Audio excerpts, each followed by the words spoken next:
Dan Tuhan terus berbicara kepada setiap kita ketika kita menyediakan telinga dan berharap mendengar suaranya. Bisa suara hati, bisa lewat apapun. Dan pujian-pujian yang disiapkan Bu Titus dan tim, sebenarnya itu kebenaran firman yang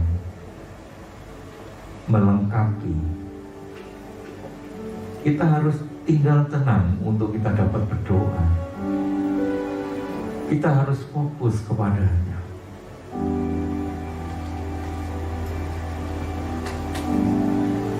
Sekali lagi terima kasih untuk worship leader dan tim.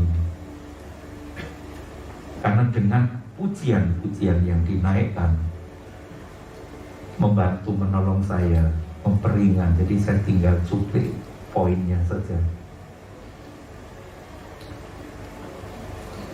Mazmur pasal 56 ayat yang ke-9. Di sana dituliskan, sengsaraku, engkaulah yang menghitung-hitung. Sengsaramu, engkau gak pernah hitung. Mungkin terlalu banyak. Sengsara. Jadi gak dihitung. Sabar Pak. Tapi Tuhan menghitung. Luar biasa. Tuhan yang engkau sembah, Tuhan yang empati. Ketika engkau menangis, dia ikut menangis. Bahkan kita gak peduli lagi, gak tahu seperti apa sengsara kita. Tapi Tuhan menghitung-hitung. Air mataku kau taruh ke dalam kirbatmu. Mungkin sudah ada daftar gitu ya. Jadi bukankah semuanya telah kau daftarkan? Sesuatu yang ditampung, sesuatu yang disimpan dengan wadah milik pribadi, itu sesuatu yang penting, sesuatu yang berharga dan dihargai, sesuatu yang berarti. Dia tampung. Artinya hatinya ada di dalam hidupmu, hatinya disediakan di dalam sengsaramu. Tanpa itu dia tidak akan tampung air matamu di dalam kirbatmu. Ketika kau menghadapi kesulitan, ketika kau menghadapi problema yang pelik,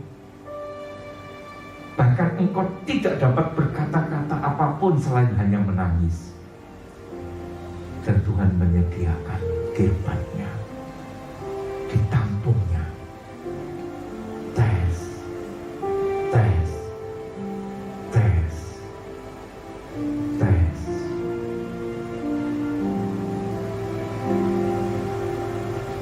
Orang Jawa ngomong, hati saya itu gregel ketika merenungkan apa yang Tuhan perbuat bagi kita.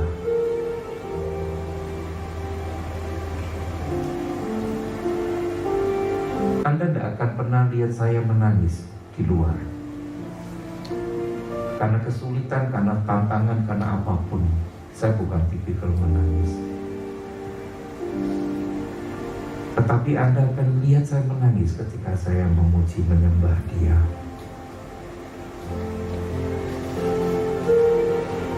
Saya adalah orang yang berhutang kehidupan. Jikalau sebagaimana saya ada sekarang, itu hanya oleh karena kasih karunia. Itu hanya oleh karena anugerahnya semata.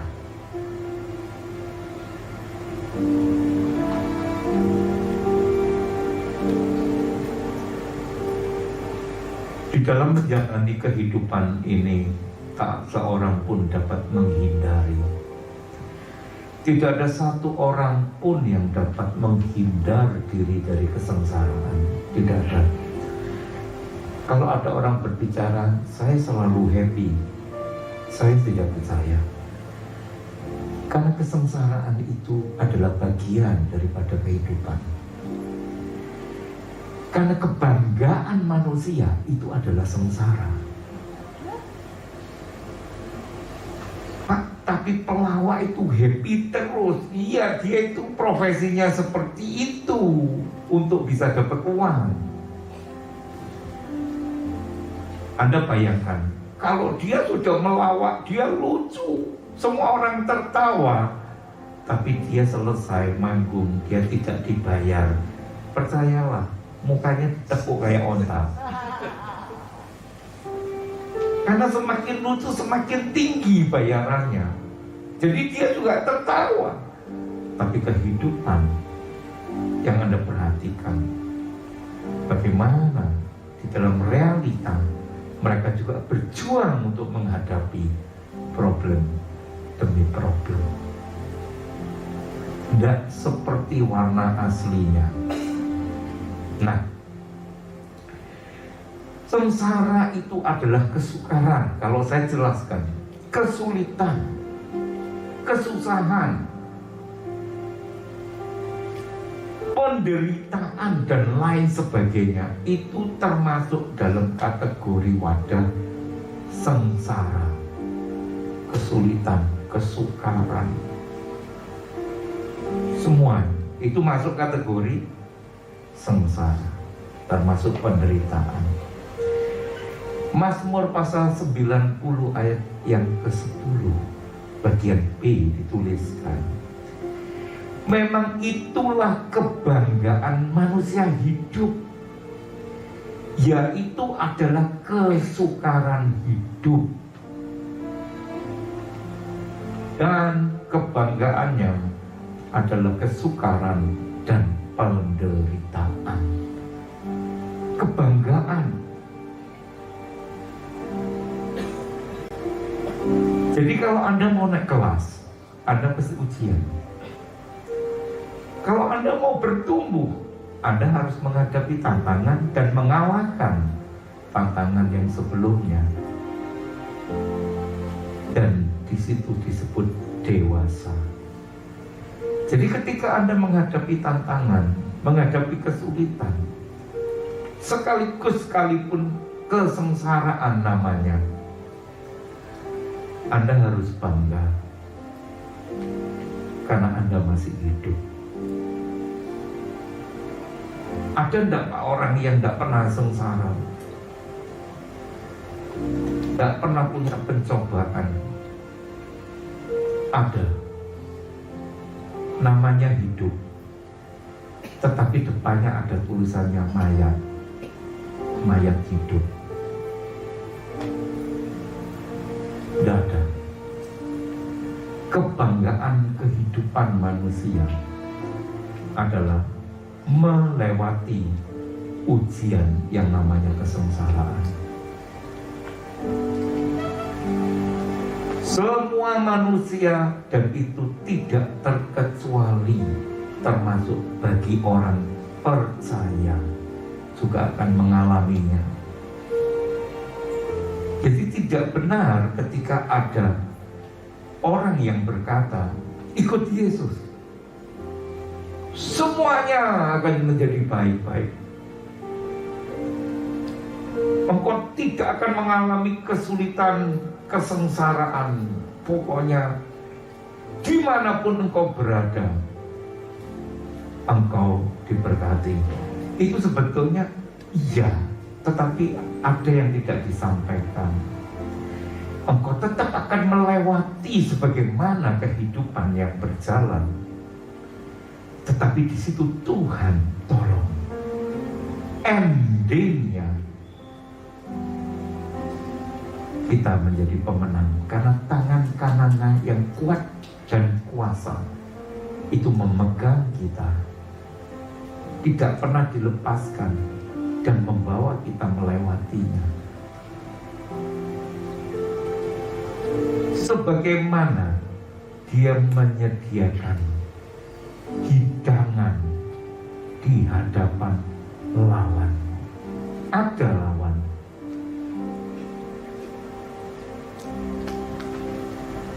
Untuk itu, baiklah kita mempersiapkan diri, tidak dinina-bubukkan dengan angin surga. Ikut Tuhan, pokoknya enak, pokoknya semua jalan mulus, tol aja macet sekarang. Justru orang benar itu kemalangannya banyak. Kebalik. Enak yo. Itu tuh gak pernah nang gereja, agamanya gak jelas, tapi enak tuh. Ini iseng seorang. Tapi perhatikan, bunga rumput itu sebentar mekar, besok hilang. Tetapi orang benar dalam penyertaannya, dia membela. Mazmur pasal 34 ayat 20 berkata, kemalangan orang benar banyak. Mari kita baca bersama-sama. Kemalangan orang benar banyak, tetapi Tuhan melepaskan dia dari semuanya itu. Jadi kemalangan orang benar itu banyak. Itu kebanggaan yang luar biasa. Tetapi Tuhan melepaskan dia dari semuanya itu. Ngalami dan ngalami. Menghadapi dan menghadapi. Tetapi Tuhan melepaskan dia dari semua itu. Tidak ada kemenangan tanpa sebuah pertandingan. Halo?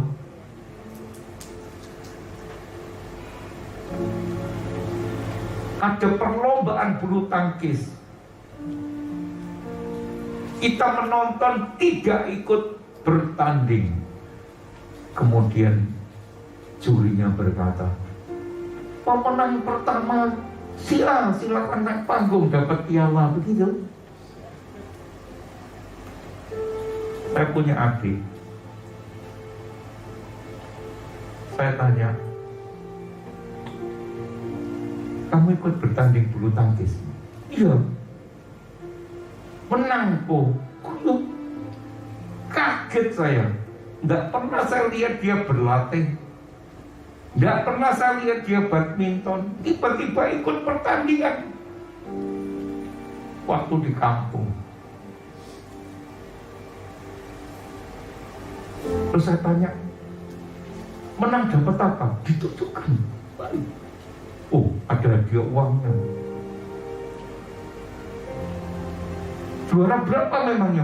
2. Pesertanya berapa? 3. Yang satu WO nggak hadir. 2 pemainnya. Tapi juara 2. Tapi sekalipun begitu, dia bertanding. Bulu tangkis juara 2, pemainnya 3, yang satu WO nggak hadir. Dia pemenang menjadi juara 2. Saya ngomong, saya masih apresiasi, saya masih hebat kamu karena bertanding.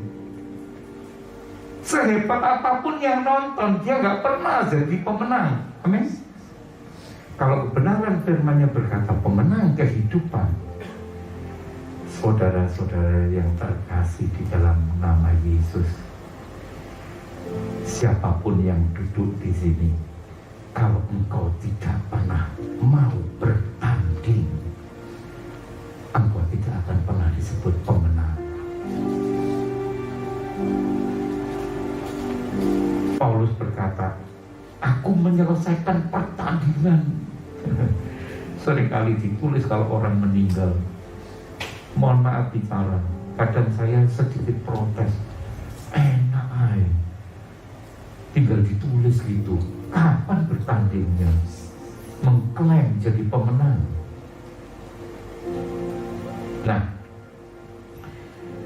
contoh kesengsaraan yang dialami umat Israel, walaupun Raja Mesir telah mati, bukan berarti berakhir pula kesengsaraan mereka. Kita perhatikan orang Israel masih mengeluh karena perbudakan. Mereka berseru-seru sehingga teriak mereka minta tolong kepada Allah. Ada sesuatu yang kita perlu perhatikan. Mereka mengerang dan berteriak kepada Tuhan, sehingga Tuhan tidak hanya sekedar mendengar, tetapi melihat dan memperhatikan kesengsaraan mereka. Di dalam Keluaran pasal 2 ayat 23 dan 24. Lama sesudah itu matilah Raja Mesir.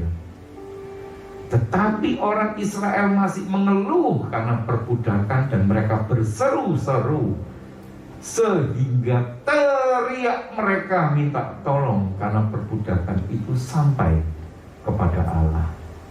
Ayat 24. Di sini Anda perhatikan, Allah mendengar mereka mengerang, lalu Ia mengingat kepada perjanjiannya dengan Abraham, Ishak dan Yakub. Hal ini yang jarang dilakukan oleh orang percaya ketika dia menghadapi sengsara. Mungkin sudah berdoa, berkeluh kesah, berseru, itu suara yang lantang.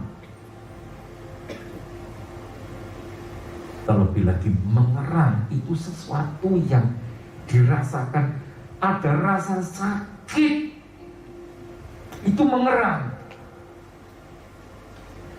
Mengerang itu adalah ada sesuatu sampai mengalami satu rasa yang begitu sakit. Itu namanya mengerang. Tuhan, aku punya masalah. Engkau tahu isi hatiku, Engkau tahu semua apa yang kuhadapi. Tolong Tuhan, dalam nama Yesus, amin. Itu berseru aja tidak, apalagi mengerang. Kan Tuhan mau tahu. Sebelum kita bicara, dia tahu. Jadi tak batin dia pasti sudah tahu.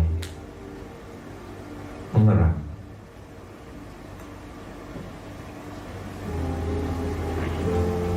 Keluaran pasal 2 ayat 25.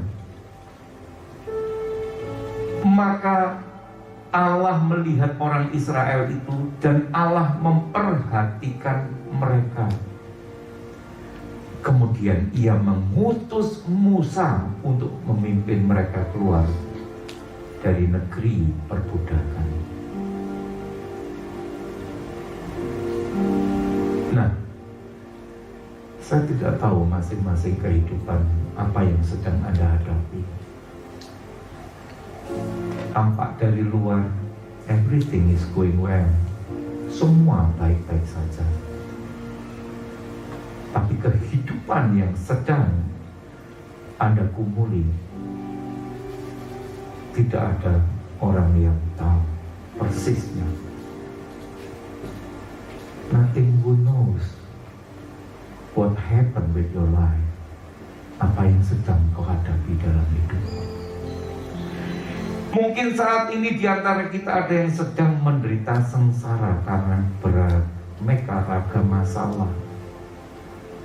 Takut, bimbang, ragu, pekerjaan, anak, keluarga, ekonomi, masa depan, pendidikan, atau besok masa tua bagaimana ya? Banyak sekali.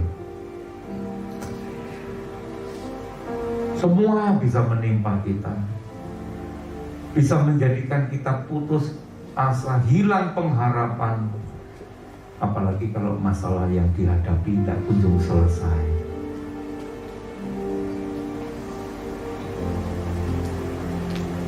Satu perkara, mari kita bersyukur karena kita punya Allah yang luar biasa. Allah yang menampung air mata di dalam kirbat. Allah yang mendengar seruan, erangan ketika kita berdoa, memohon pertolongannya. Allah yang bertindak mengutus utusannya untuk melepaskan, membebaskan, akan memulihkan.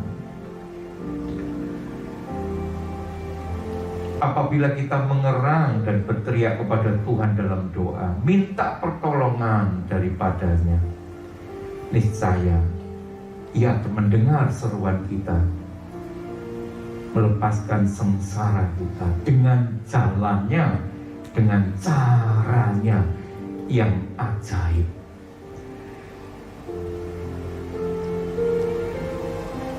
Banyak orang dengan kekuatan sendiri berupaya berusaha, tidak mengandalkan Tuhan. Akalnya terus jalan.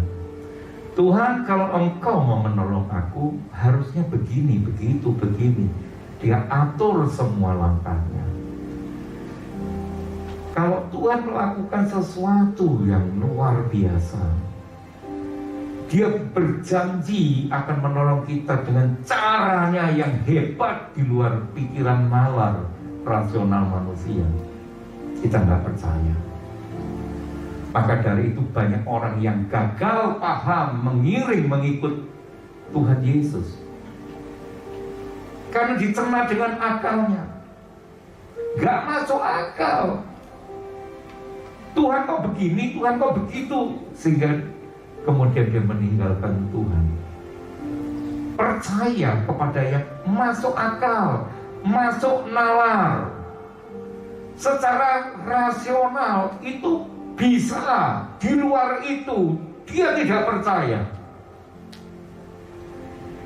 Kalau Tuhan hanya bisa dicerna dengan akal manusia, secara rasional bisa dipikir masuk akal, itu bukan Tuhan. Manusia tidak dapat memahami.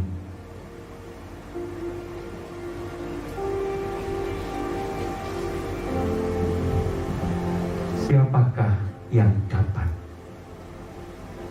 memahami pikiran Tuhan?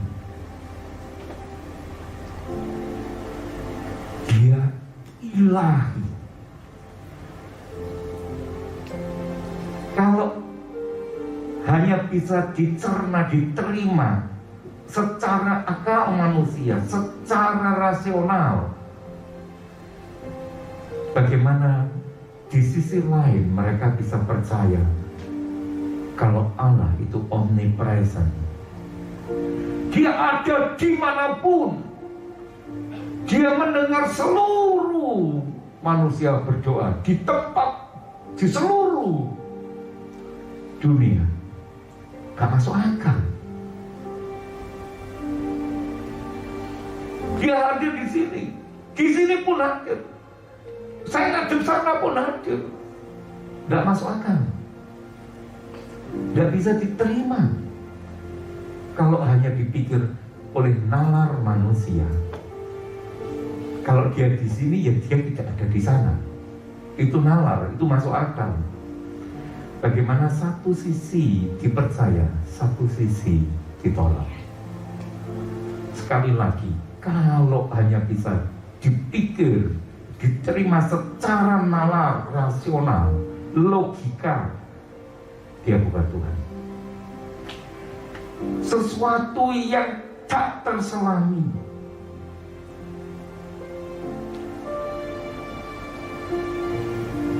Ada pujian lama berkata, siapakah yang mengetahui pikiran Tuhan? Siapakah yang menjadi penasehatnya? Dia ilahi, tidak bisa diterima secara akal. Untuk itu setiap kita dipanggil untuk percaya dan beriman. Firman-Nya berkata, berbahagialah engkau yang mendengar, sekalipun engkau tidak melihat, tetapi engkau percaya.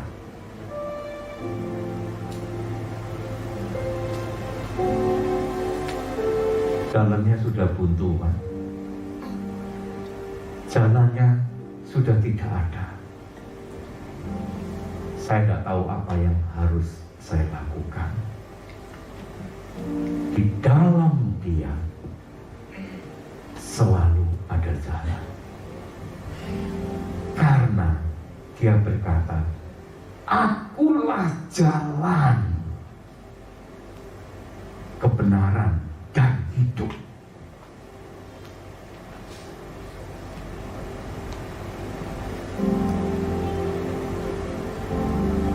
Mari kita naikkan dengan perlahan. Dia bukan jalan saat tiada jalan, dengan cara yang ajaib dibukanya jalanku. Dia menuntunku dan memeluk diriku dengan kasih dan kuasa-Nya. Dia buka jalan, Dia buka jalan di belantara. Dia tetap menuntunku di sungai, di gurun ku temui. Langit bumi kan lenyap, tapi firman-Nya tetap. Saat ini Dia buka jalan, Dia buka jalan. God will make a way where there's no way. He works in ways we cannot see. He will make a way for me. He will be my God. Hold me closely to His side with love and strength for its new day. He will make a way. He will make a way. Saya lebih senang dengan terjemahan Inggrisnya. Dia buka jalan saat tiada jalan. Dia bekerja seturut jalannya, dan kita tidak dapat melihat. Gak masuk akal. Tetapi Dia buat jalan bagiku. Itu berbicara percaya. Itu berbicara beriman.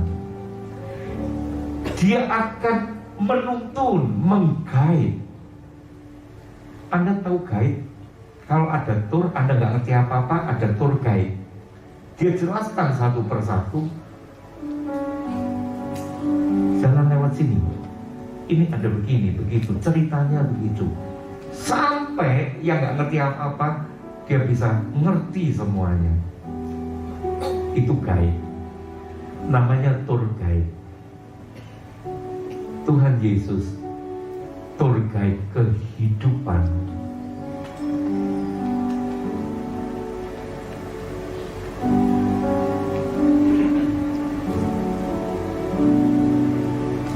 Bible itu buku panduan.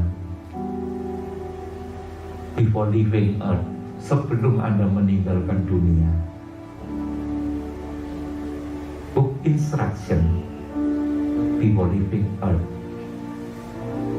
Jadi buku panduan instruksi sebelum kamu meninggalkan dunia.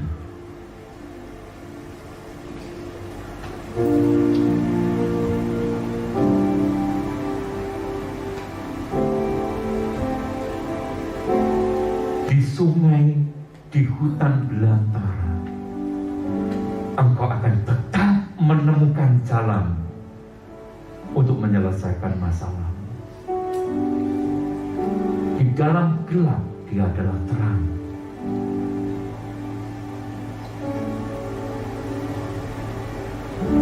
Kita kembali pada kebenaran firman Tuhan. Sebab bagi Dialah yang dapat melakukan jauh lebih banyak daripada yang kita doakan atau pikirkan, seperti yang ternyata dari kuasa yang bekerja di dalam kita. Aku berseru kepada Allah yang Maha Tinggi, kepada Allah yang menyelesaikannya bagiku. Kiranya Ia mengirim utusan dari surga dan menyelamatkan aku.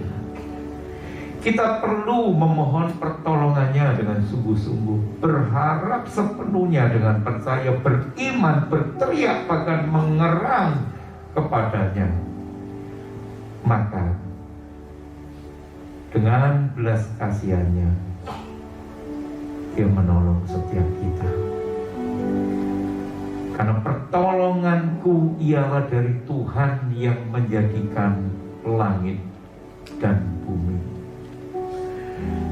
Ada Mazmur 121 yang Anda terus sering baca dan percayai. Nyanyian ziarah. Aku melayangkan mataku ke gunung-gunung. Dari manakah akan datang pertolonganku? Pertolonganku ialah dari Tuhan yang menjadikan langit dan bumi. Ia tak akan membiarkan kakimu goyah, penjagamu tidak akan terlelap. Sesungguhnya tidak terlelap dan tidak tertidur penjaga Israel. Tuhanlah penjagamu, Tuhanlah naunganmu di sebelah tangan kananmu. Matahari tidak menyakiti engkau pada waktu siang, atau bulan pada waktu malam. Tuhan akan menjaga engkau terhadap segala kecelakaan. Ia akan menjaga nyawamu. Tuhan akan menjaga keluar masukmu dari sekarang sampai selama-lamanya. Dia membela firman-Nya.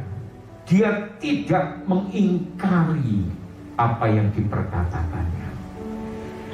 Dia selalu menggenapi dari semua perjanjian firman kebenarannya. Karena firman-Nya adalah Dia sendiri. Sebagaimana kita seperti bangsa Israel yang juga adalah bangsa yang tegar tengkuk. Bangsa Israel kita kenal dengan bangsa tegar tengkuk. Semalam saya renungkan, sebenarnya sama. Kita ini juga tegar tengkuk. Cuma kita seringkali menuduh Israel dulu tegar tengkuk. Kita lupa kita ini saudara muda. Sama. Mereka mudah sekali melupakan kebaikan pertolongan Tuhan, sama seperti kita. Karena itu perlu selalu diingatkan bahwa tidak ada pertolongan lain selain dari Tuhan. Jadi firman yang kita baca, pernyataan atau sebuah pengakuan terhadap kemahakuasaan Tuhan. Pernyataan yang penting untuk selalu didengar, diketahui, serta diakui semua orang, bahwa sumber pertolongan itu datangnya dari Tuhan, bukan yang lain. Dalam kebiasaan ibadah orang Israel, Mazmur 121 selalu diucapkan, diperdengarkan untuk mengingatkan kepada mereka bahwa pertolongan itu datangnya hanya daripada Tuhan.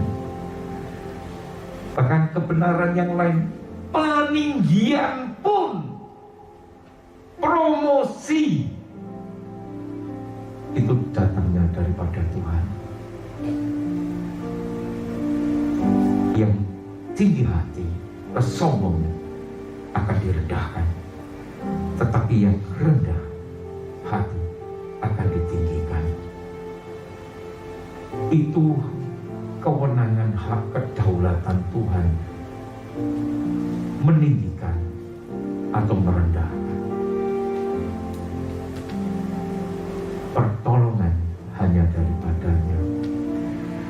bangsa-bangsa yang tidak mengenal Tuhan berusaha mencari pertolongan di luar Tuhan. Tetapi biarlah teriakku sampai ke hadapan-Mu ya Tuhan. Berilah aku pengertian sesuai dengan firman-Mu. Biarlah permohonanku datang ke hadapan-Mu. Biarlah hanya kebenaran seturut firman Tuhan yang menjadikan kita berjalan bersamanya. Jangan andalkan yang lain. Dia jalan, kita harus berjalan bersama Dia. Jangan cuma hanya hafal pujiannya. Jalan serta Yesus, jalan sertanya setiap hari.